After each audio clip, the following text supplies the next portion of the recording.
Hello again. This video we're going to be looking at parts of the Epic of Gilgamesh, beginning page 93. First thing, what is an epic? An epic poem is a long narrative poem, meaning it tells a story. Usually it's about the adventures of a hero. In this case, of course, Gilgamesh. Um, it's a serious story. Um, we still use the word epic to describe something that's monumental.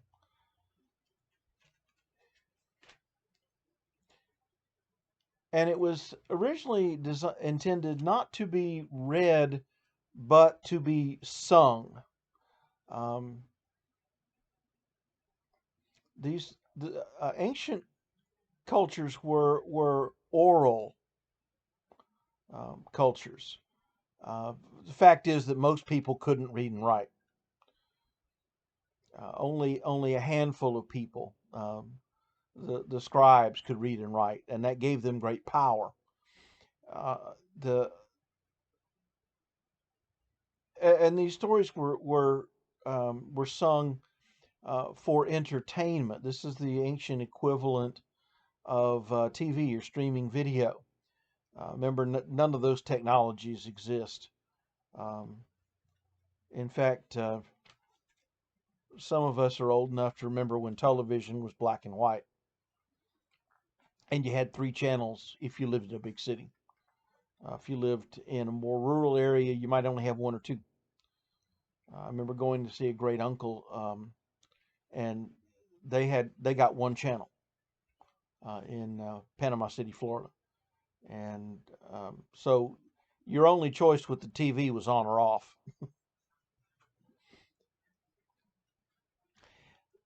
Page 93, the Epic of Gilgamesh. First thing to look at is, what are we told about Gilgamesh at the beginning of the story? Um, he who saw the wellspring, the foundations of the land, who knew the ways, was wise in all things. Um, he's smart. The past for traditional societies is the source of great wisdom. So knowing the past um, is very important. So he is diligent. He's wise. He's in that respect a good king. Um, he brought back tidings from before the flood. Long ago. Um, so great wisdom. He talks about he builds the walls of Uruk, um, which is a city, the largest city in Sumeria. Um, ancient cities were fortified with a wall around them to protect against attack by enemies. Um, and it talks about the city, um, 3.5 square miles. Now, by ancient standards, that was huge. There were a lot fewer people in the world throughout most of human history than you would think of now. In fact, it's estimated that half of all of the people who have ever lived, going all the way back to caveman days, half of all the people who have ever lived are alive right now. In fact, just in my lifetime, the population of the world has doubled. I remember learning 4 billion people. Now there's close to 8. Um, give you a few benchmarks.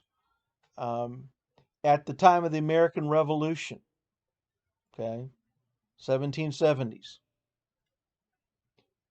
the largest city in what is now the United States, New York, had a population of 25,000 people.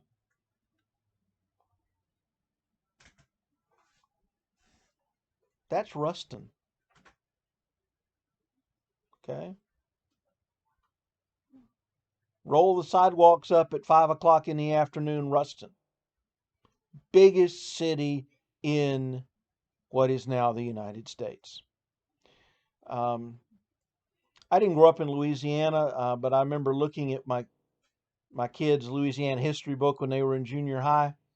And thing that stands out is at the time of first European contact, okay, 1500s. In the area that is now the state of Louisiana, there were roughly 11,000 people, Native Americans. Okay. That's Grambling, and maybe we include Simsboro in all of what is now Louisiana. Okay. So, the population in ancient times was much lower than what it is now, and so this would be um, a huge city that he builds, and building a great city was an expression of um, of great power. He is a great warrior. In fact, there are carvings showing Gilgamesh, and he's holding what looks like it's a kitten, but it looked closely, it has a mane. It's actually a full-grown lion. So um, he is a big, strong man, a great warrior. That was a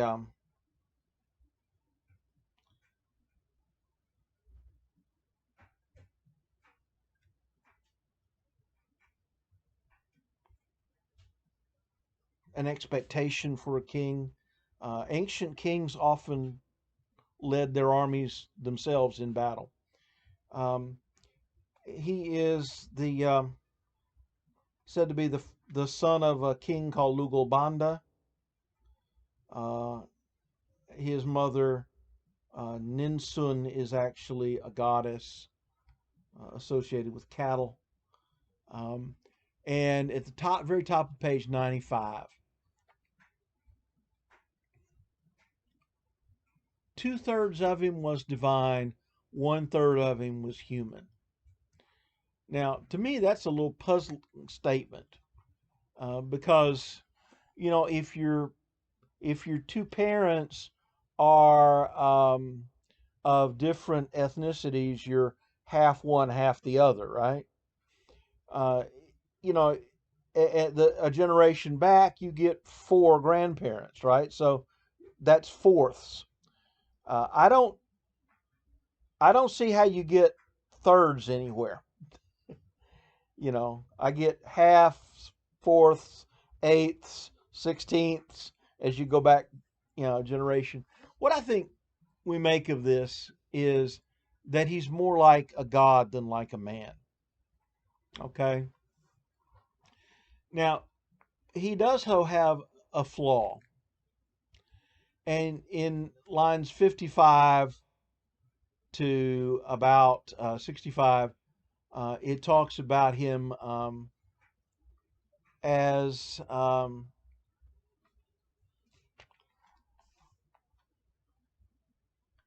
harrying the young men of Uruk beyond reason. He would leave no son to his father. Day and night he would rampage fiercely. Keeps drafting the men to fight. Um, and also a suggestion that he rapes people. Um, would leave no son to his father, would leave no girl to um, her mother. And this comes out pretty more clearly, page 102, where we get the description of Gilgamesh as this this guy's been invited, line about 63, been invited to a wedding. Um, and it says of Gilgamesh, line about 68, he mates with the lawful wife, he first, the groom after. By divine decree pronounced from the cutting of his umbilical cord, she is his due. Um, Gilgamesh seems to have thought that, as his birthright, because he's king, he gets first dibs on the bride, um, before before her husband. Um, Now I'll let you think about how people are going to like that.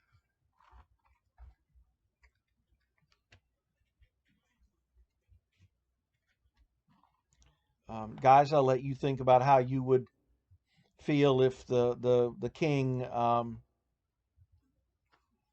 insisted on sleeping with your wife before you could. Ladies, I'll let you think about how you would feel if you're the bride, um, because it looks like she has no say in this either. And so the people are complaining. Lines back to page 95, line about 67. Goddesses kept hearing their plaints, their complaints. Um, Gilgamesh is like a wild bull.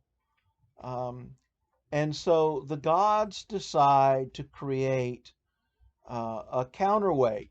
He gets away with all this because he is so much more powerful, both politically powerful, but also physically powerful than anybody else. And so the gods get together and create a wild man.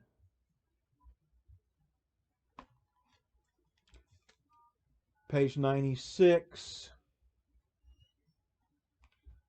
named Enkidu. And the description of him, uh, with shaggy hair.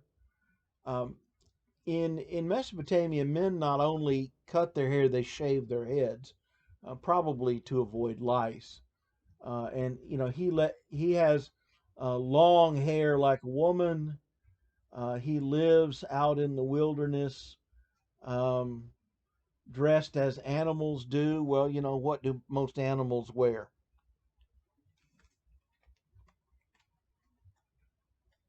He eats grass like the gazelles. He drinks water at the water hole. Civilized people in the ancient world drank wine or beer, um, rather than water per se. Frankly, most of the water was not safe to drink. And while they didn't understand why, as we would, they were smart enough to figure out, you drink the water, you get the runs. Um, Maybe better not drink the water.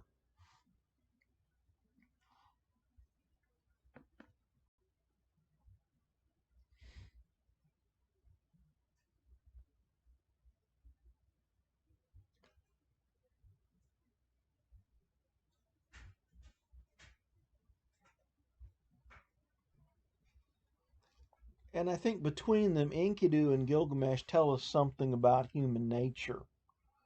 There is um, Enkidu is kind of the natural man living in the wilderness at harmony with the animals. Um, there is that side of us, but there is also the social side, and inevitably in society, um, there is conflict and there is competition for dominance, and we are both Enkidu and Gilgamesh. This hunter or trapper um, one day encounters Enkidu and is scared of him. this wild man. And he runs and he tells his father.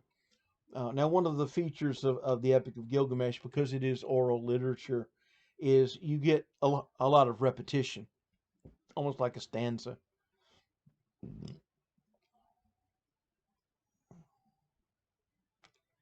The father sends this hunter to go tell Gilgamesh, and he's got a plan of how they're going to tame the wild man. And Gilgamesh indeed does what the trapper's father suggested he would do. He sends a prostitute named Shamhat to seduce Enkidu, and that happens on page 98. Um, and she spends 6 days, 7 nights with Enkidu.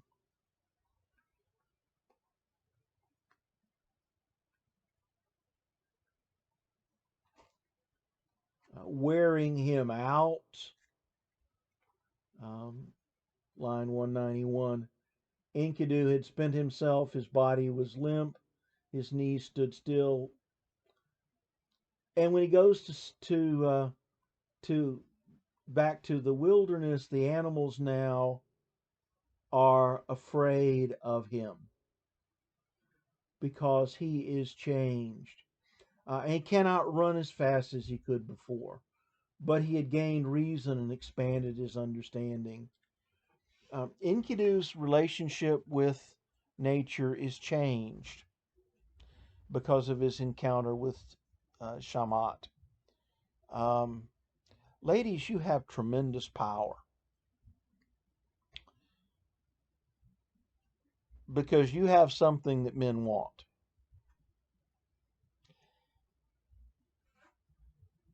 You can, if you're willing to use that power, you can get a man to act the way you want him to. Um, and I think it is true that women play an important role in civilizing men, in settling us down, domesticating us, if you will. Um, and that's reflected, I think, in this incident um, where Shamhat essentially tames Enkidu. And so she takes him into the city.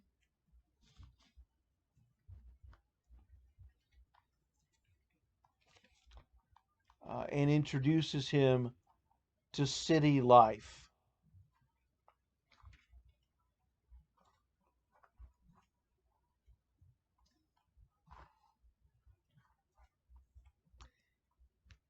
Gilgamesh has a dream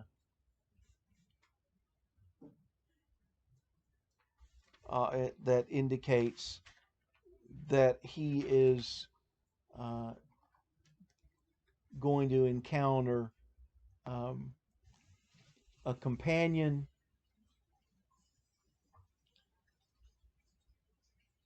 that will be both friend and opponent,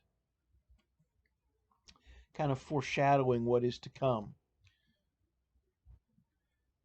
Page 101, Enkidu, we return to Enkidu as he is brought into the city and is given his first civilized meal, line about 30.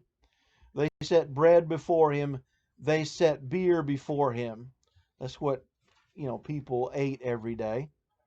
And he looked uncertainly, then stared. Enkidu did not know how to eat bread, nor had he ever learned to drink beer. He's been living like an animal. And so he has to be taught how to eat and live like a human being. Um, and um, he cleans up for the first time. He bathes and anoints himself with olive oil, uh, puts on clothing. He's becoming civilized.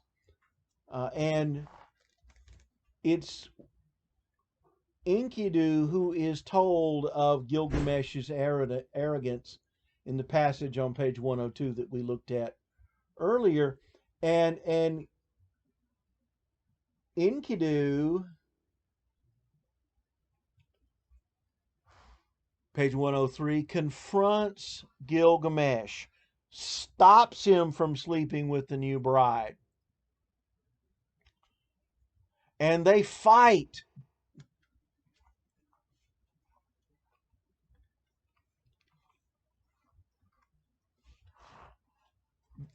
Enkidu is the first person that Gilgamesh has ever encountered who would stand up to him and is his equal in strength.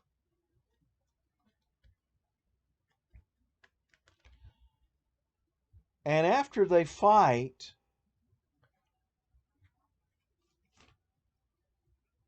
they become friends.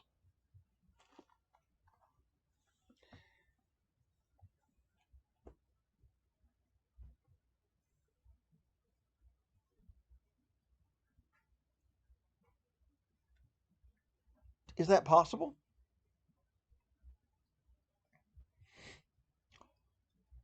What happens typically at the end of a football game? And I choose football because it is a very, very physical, at times violent sport. Um, there's a lot of contact. Um, Essentially, you're trying to knock the other team around, right? But what happens typically at the end? The two teams meet in the middle of the field and shake hands. Um, Even soldiers after a war, I've seen a lot of documentaries because I'm interested in military history, especially World War II, because both my dad and my father-in-law, who I also called dad, were in the army. And I've seen documentaries where veterans from both sides um, will go back to where they fought, and they're best buds because they understand each other in a way that those of us who weren't there don't understand. They shared the same experiences, and um, they know what each other went through in a way that those of us who've never been there really can't even begin to imagine. And they become friends, and I want to especially explain line 115. They kissed each other and made friends. That is actually not homosexual. Um, in many cultures in the Middle East, in France and Russia, um, two men greet each other with a kiss on the cheek. And that's what that's referring to. Um,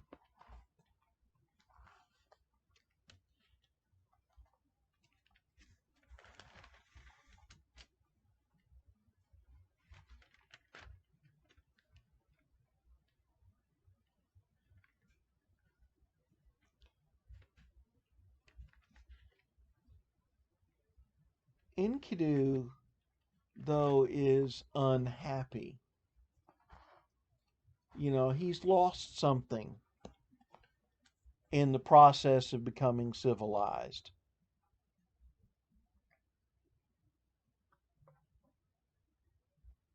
We do. In the process of growing up, we lose the kind of childlike innocence that Enkidu had. And so Gilgamesh suggests they go to the forest, probably Lebanon, um, to get cedar wood. Mesopotamia has very little wood.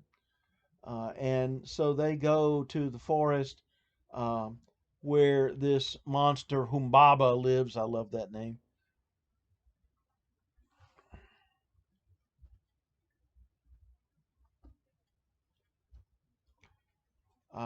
And they're going to not only get this wood, but they are going to, as Gilgamesh puts it, um, line 191, establish eternal fame.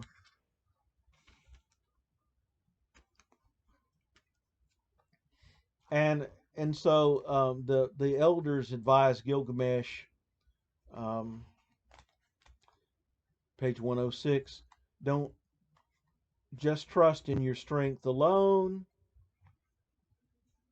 Use your head, brains as well as brawn.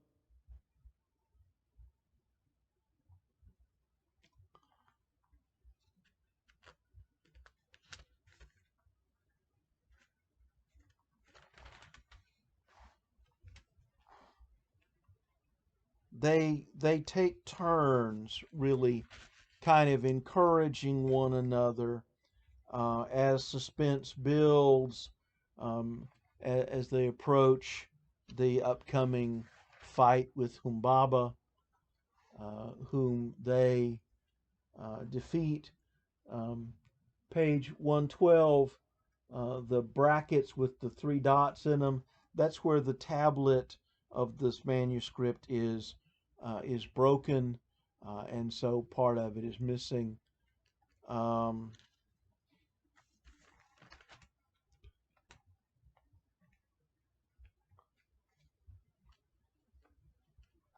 but they eventually, after much fight, um, they kill Humbaba and have established their names as great heroes. And then we get to the next important episode, page 118, where Ishtar, remember her, the goddess of fertility, is attracted to Gilgamesh. Um,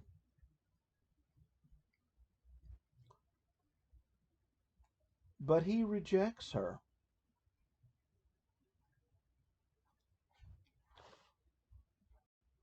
Line about 22. What shall I give you if I take you to wife? Shall I give you a headdress for your person or clothing? Shall I give you bread or drink? Shall I give you food worthy of divinity? How can I, as a human being, do that? In the ancient world, you basically bought your wife from her family.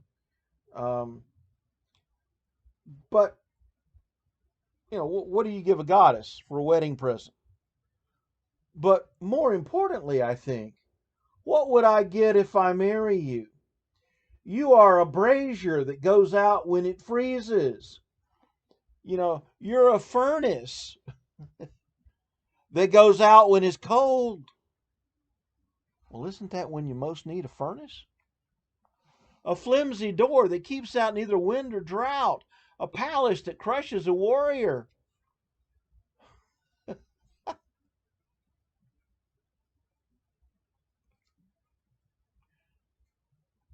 He's afraid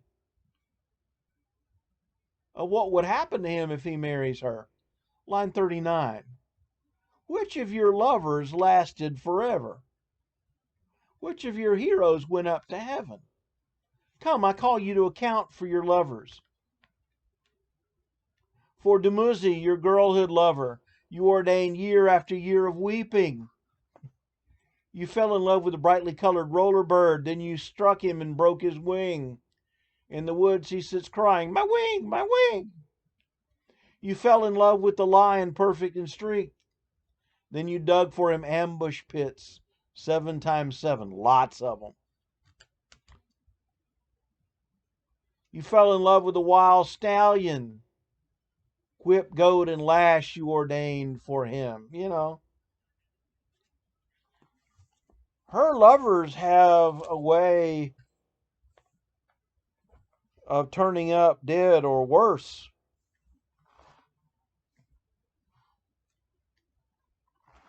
He wants no part of her. She's a black widow.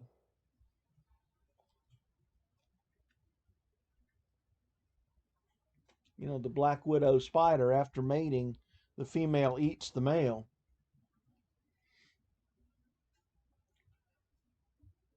Page 120. Ishtar was furious. Sometimes the truth hurts. And she goes to Anu, her father, king of the gods. Father, Gilgamesh has said outrageous things about me. And so she wants the bull of heaven to kill Gilgamesh. And look at the way she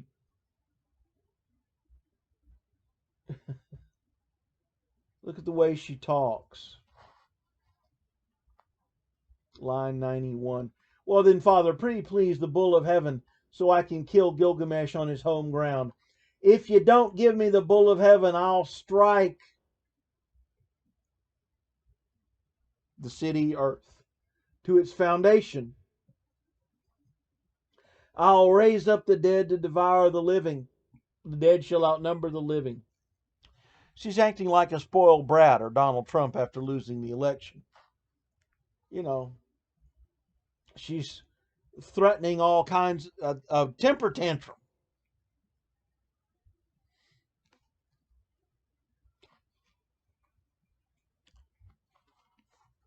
And so she turns the bull of heaven loose to destroy Gilgamesh.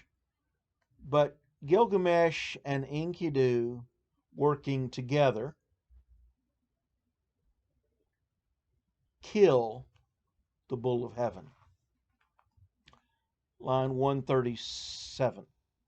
After they'd killed the bull of heaven, they ripped out its heart and set it before Shamash as an offering. And then, line 145, as Ishtar complains that Gilgamesh is a bully, he's killed the bull of heaven. Enkidu tore off the bull's haunch and flung it at her. Your haunches are your thighs. Okay, this is a bull, right? Male. So she is throwing the bull's masculinity, its testicles, at Ishtar.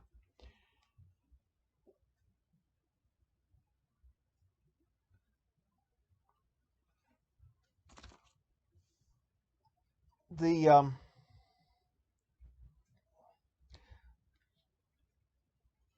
in statues of in temples of Ishtar and her Greek equivalent Artemis, the Roman equivalent Diana,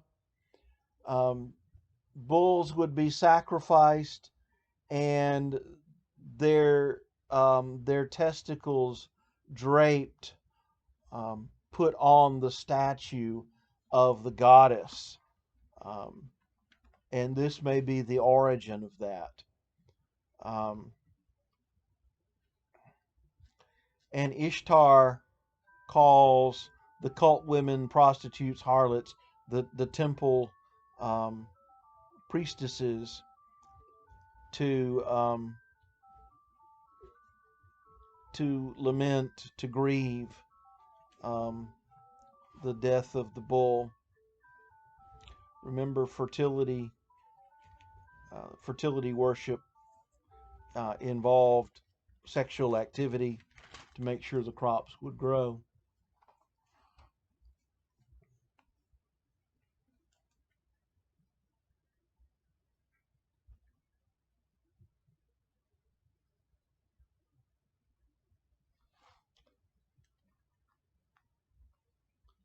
But this is the beginning of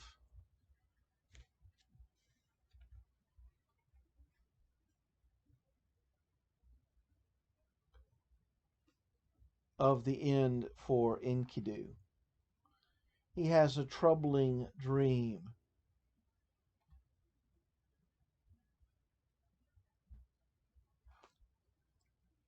Um, he try he tries to return to the wild, but he can't anymore. You know, you can't go back. He curses Shamhat. Um, may she never uh, have her own home, a child that she can caress. Um,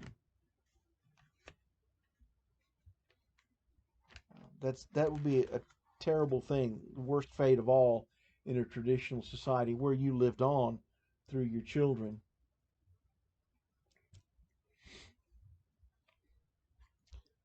And again, he has more troubling dreams. And to avenge herself, um, Ishtar strikes him with illness, and on page 126, Enkidu dies. And Gilgamesh, for the first time, is confronted with his own mortality. Have you ever experienced the loss of a friend or relative about the same age as yourself? You know, it's different when it's great grandma, who was, after all, 97. Okay? But when a young person dies, what does it make you think about? Could have been me. Someday it will be me. And that's how Gilgamesh reacts. Page 128, the excerpt from Tablet 9. Shall I not die too? So it's like the first time he's been confronted with the fact that people die. Am I not like Enkidu? And he's afraid of death. But he's heard about this guy named Utnapishtim, to whom the gods have given immortality. And so he sets out to find Utnapishtim and learn the secret of immortality. Page 130, we get the narrative of his journey under the mountain. When he had gone 1 double hour, dense was the darkness, so light was there. It would not let him look behind him. When he'd gone 2 double hours, it repeats over and over. Okay. Now, that's really boring to read. But remember, this wasn't meant to be read, it was meant to be sung. And if you were hearing this sung, the effect of this would be kind of like hearing the music da-dum, da-dum, da-dum, da-dum, da-dum. You know, you hear that music, you know that shark is coming. You don't know where he's coming from. You don't know who he's going to get, but you know he's coming.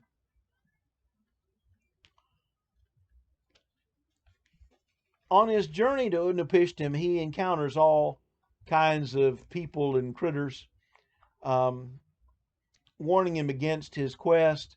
The most important of them, in the excerpt from Tablet 10, beginning page 131, is Siduri, a tavern keeper, who, wants to know who he is, of course, and what he's doing. And in the process, page 132, he tells us something. uh, about his reaction to Enkidu's death. Line about 45.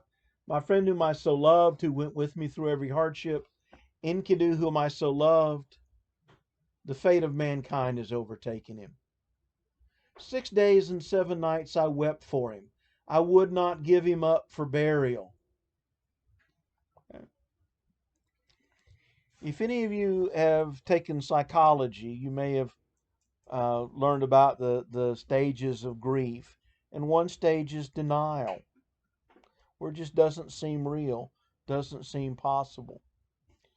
And you can get caught there. I actually saw that happen when I was in college many moons ago. Um, the family that lived across the street, the 15-year-old son, was killed in an automobile accident. Um, he was riding his bike, was hit by a car, and he was killed. And the mother just couldn't accept. Um, she kept his room just the way it was. Although the other kids were sharing bedrooms, were crowded, she would not let anyone take his room. You know, she just could not accept the fact that he was gone. And the family had to sell the house and move somewhere to try to get her out of that. That's kind of what I see in his refusing to give him up for burial. And he says, I've grown afraid of death. How can I be silent? How can I hold my peace? My friend whom I loved is turned into clay. Shall I too not lie down like him and never get up forever?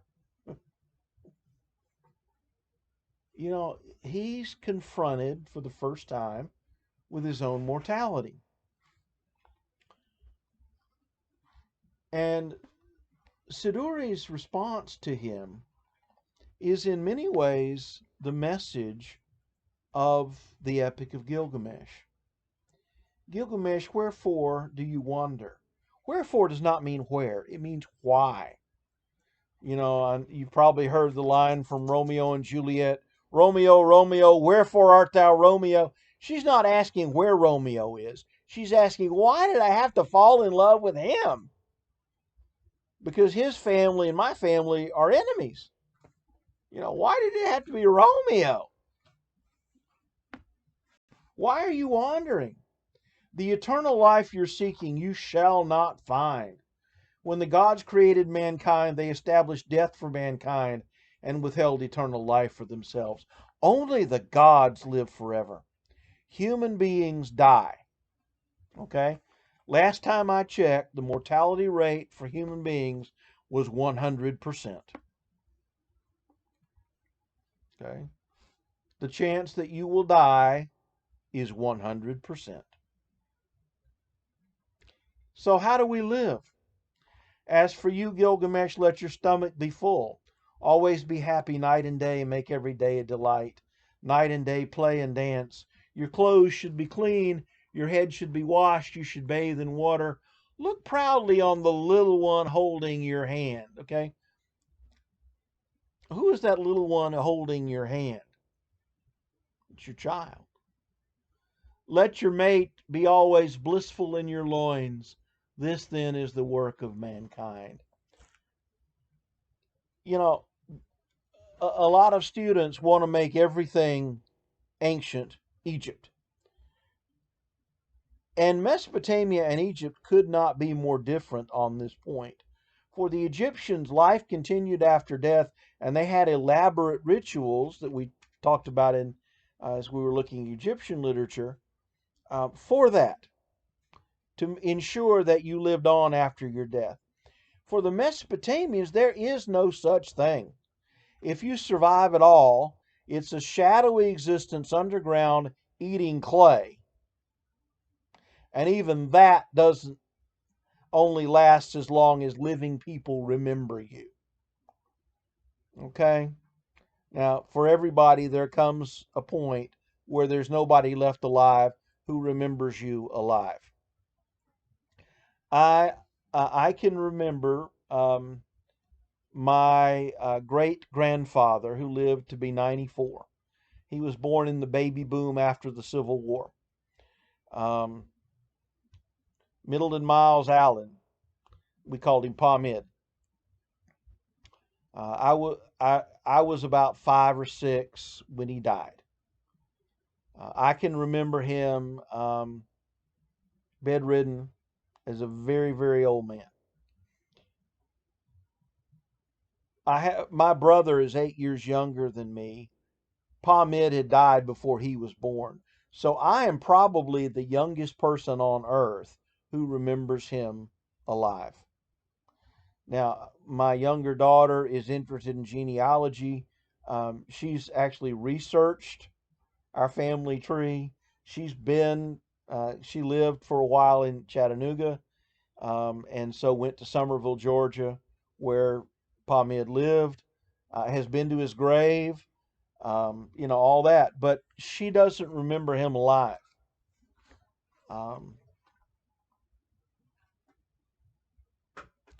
for the Mesopotamians, you only live once, so you better get whatever joy, whatever fulfillment you're going to get, you better get now while you're alive, because when you're dead, it's too late.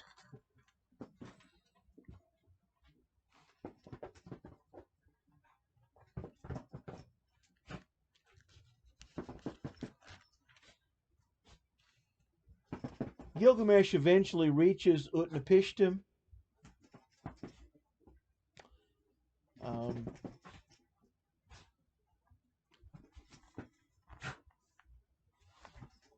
and asks, page 137, how did you join the ranks of the gods and find eternal life? And Utnapishtim tells him a story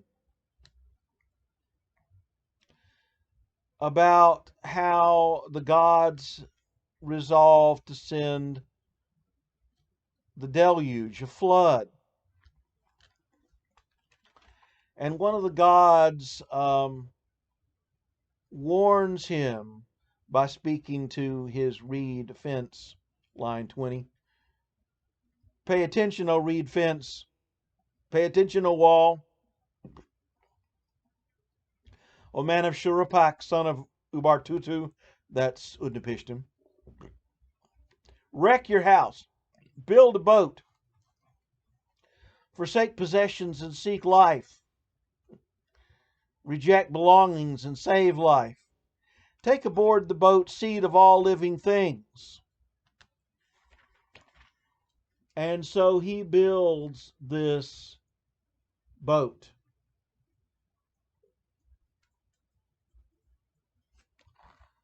And takes examples, takes pairs of animals into the boat to ride out the flood that wipes out all other life on earth. And the boat eventually comes to rest, page 140, on a mountain.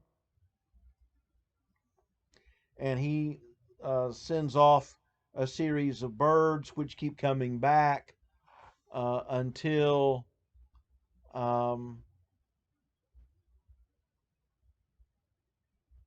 eventually one doesn't come back. And that's how he knows it's time to come out of the boat. And he makes sacrifice, and the gods, page 141, line about 165, smelled the sweet savor and gathered around the sacrifice like flies at a picnic.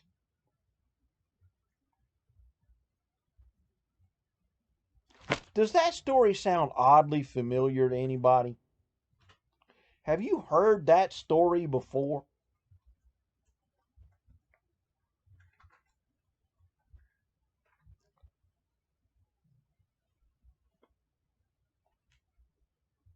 Doesn't it sound like the story of Noah's flood in the Bible? Well, I'm going to say something that's maybe unsettling to some of you. The Epic of Gilgamesh is far, far older than any possible date for the book of Genesis.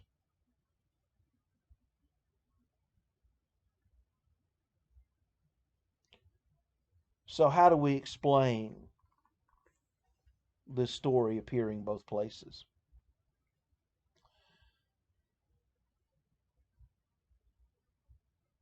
Well, I think there's a fairly simple answer. In the book of Genesis, Abraham's original home is said to be a city called Ur. Ur of the Chaldees. Chaldea is another ancient name for Sumeria, which is where this story comes from.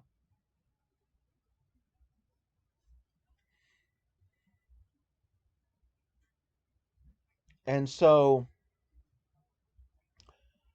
what happens is, as the story is told by word of mouth, generation after generation,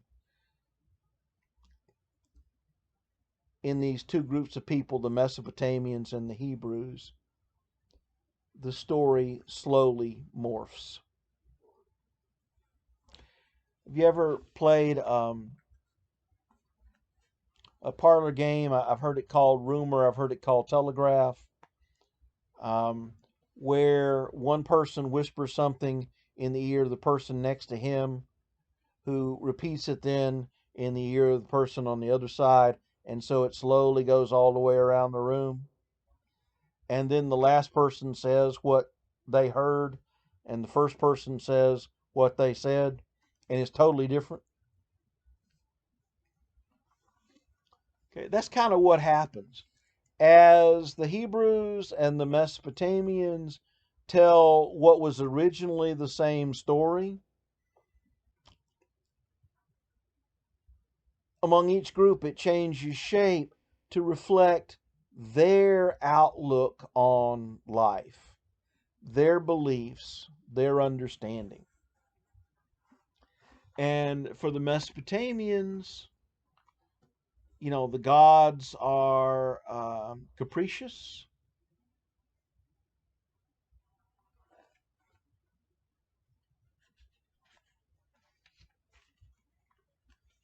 They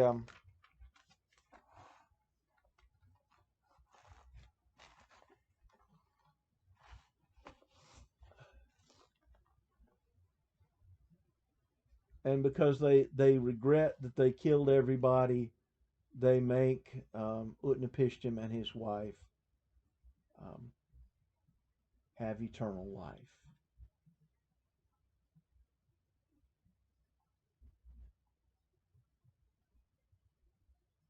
And Utnapishtim then tries to test Gilgamesh to see how much he really wants this, to see if he can stay awake for 6 days and 7 nights, uh, basically a week. Now, notice that's exactly the same length of time that Enkidu spent with the prostitute.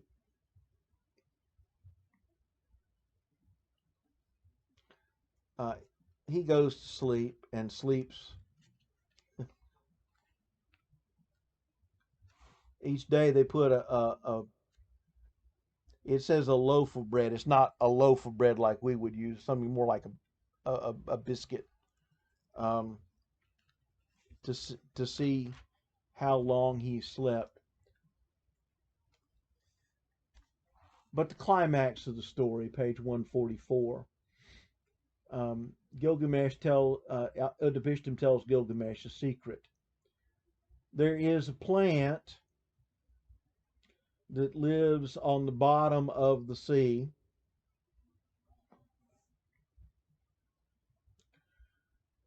Its stem is like a thorn bush, and if you can secure that plant, you will have immortality. Now, and Gilgamesh sets out to get this. And so he ties heavy stones to his feet that pull him down to the bottom of the sea, and he grabs the plant and then cuts the stones from his feet and comes up to the surface. Now, before you dismiss that as being ridiculous, let me point out that where this story is originally told, the sea that they're familiar with is what we call the Persian Gulf. Okay, in many places, it's only 15, 20 feet deep. My oldest daughter lived in Qatar on the Persian Gulf, what they call the Arabian Gulf. And she's actually seen people diving for oysters to get pearls exactly this way. They have a mesh bag and a knife. They tie big rocks to their feet, carries them down to the bottom. They root up the oysters as long as they can hold your breath. And you can hold your breath can train yourself to hold your breath for 3, 4, 5 minutes. And when they are running out of breath, then they cut the rope to get rid of the rocks on their feet up to the surface. Okay. Rest a little while, repeat the process again. That's how they still dive for pearls today. So this is not ridiculous. So he's got this plant that's going to give him immortality, keep him young forever. And he sets off to go back home. But have you ever been swimming in the ocean?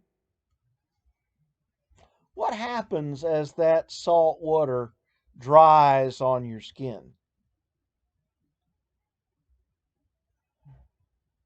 It starts to itch. It irritates the skin. That's why I grew up in Florida. Public beaches in Florida have bathhouses with freshwater showers. You know, after you've been swimming in the ocean, before you get in the car to head back home, you shower off to get rid of that salt water, or you're going to wish you had.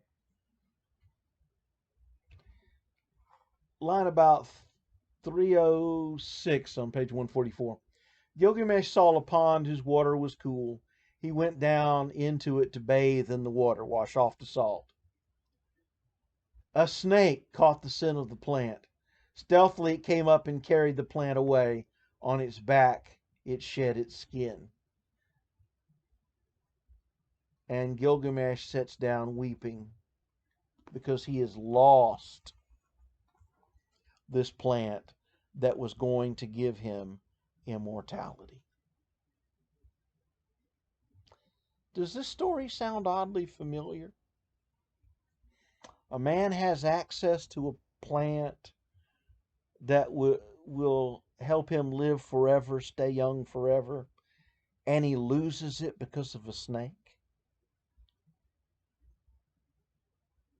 You've heard that story before too, I bet. You're going to read it next week. Adam and Eve in the Garden of Eden. Again, as the story was being told among the Mesopotamians, it comes to be told in a way that emphasizes the magic power of the plant. As the Hebrews tell that story, it comes to emphasize their outlook on life based on the idea of the covenant with God. And the story emphasizes they break the covenant and so are punished. But in the Epic of Gilgamesh, Gilgamesh's quest for immortality ultimately fails. As Siduri told him, only the gods live forever. Human beings have to learn to deal with mortality.